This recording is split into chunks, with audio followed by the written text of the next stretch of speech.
ગુજરાતી વાર્તા સાબરના રૂપાળા શિંગડા એક બુદ્ધિ અને મહેનતથી ભરપૂર લોકકથા। સાબરમતી નદીના તટે આવેલું એક સુંદર ગામ હતું। નામ હતું ઘંટેશ્વરપુર। આ ગામ નાનકડું હતું, પણ તેનું કુદરતી સૌંદર્ય અને તેના સૌંદર્યપ્રેમી લોકો જેવડું જ અનોખું હતું। ગામના લોકો ખેતી અને બગીચાની હળચાલથી પોતાનું જીવન ચલાવતા। આ ગામ માટે ખાસ ઓળખ હતી સાબરના રૂપાળા શિંગડા। શિંગડા કેમ રૂપાળા હતા? ઘંટેશ્વરપુરના બગીચામાં એક એવું જળાશય હતું જે ખાસ જાતિના શિંગડા ઉગાડવામાં આવતા।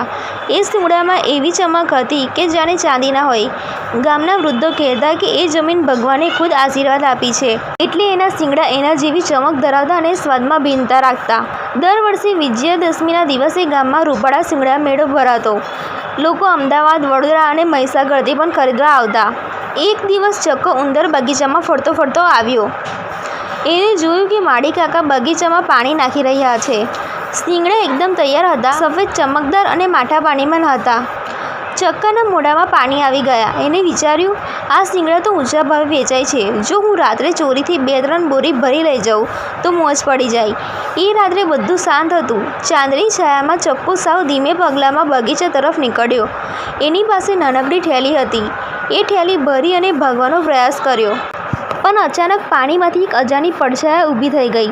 તળાવમાં તરંગ ઉઠ્યા અને વાતાવરણમાં એક અવાજ ગુંજાયો, ચોરીથી મળેલી વસ્તુ ક્યારેય શાંતિ આપતી નથી। તું જો હકદાર બનીને માંગે, મહેનત કરે તો એ શિંગડા તારા જ છે, પણ લોભથી નહીં, ચતુરાઈથી કમાયેલી સચ્ચાઈ લાવી શકે છે સાચું સુખ।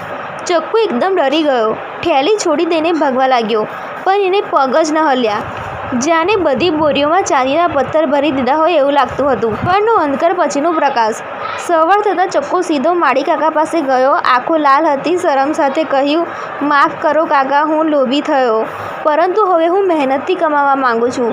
મને પણ એ રૂપાળા શિંગડા મેળવવા છે, પણ તમારા માર્ગે। માળી કાકા હસ્યા। હળવે માથા પર હાથ ફેરવીને કહ્યું, જેને ભૂલ સ્વીકારી હોય એ સત્યના માર્ગે ચાલે છે। આવ, આજથી તું મારી સાથે બગીચામાં કામ કર અને તને પહેલીવાર તારા હાથના કમાણીના રૂપાળાના શિંગડા મળશે। થોડા સમયમાં ચક્કો સૌથી મહેનતી કામદારોમાંથી એક બન્યો। એ હવે બગીચાને પોતાનું ઘર માનતો। દર વર્ષે મેળામાં એ પોતે જ થાળી ભર્યા રૂપાળા શિંગડા વેચતો અને લોકો એની પ્રશંસા કરતા। અને એક દિવસ એના નામે એક ખાસ પ્રકારના શિંગડાનું નામ પડ્યું, ચક્કાના ચમકતા શિંગડા। વાર્તામાંથી શીખ: સફળતા માટે ચતુરાઈ કરતાં મહેનત વધારે મોટું હથિયાર છે। લોભ ક્યારેય શાંતિ નહીં આપે, પણ પરિશ્રમ શાંતિ અને સન્માન બંને આપે છે।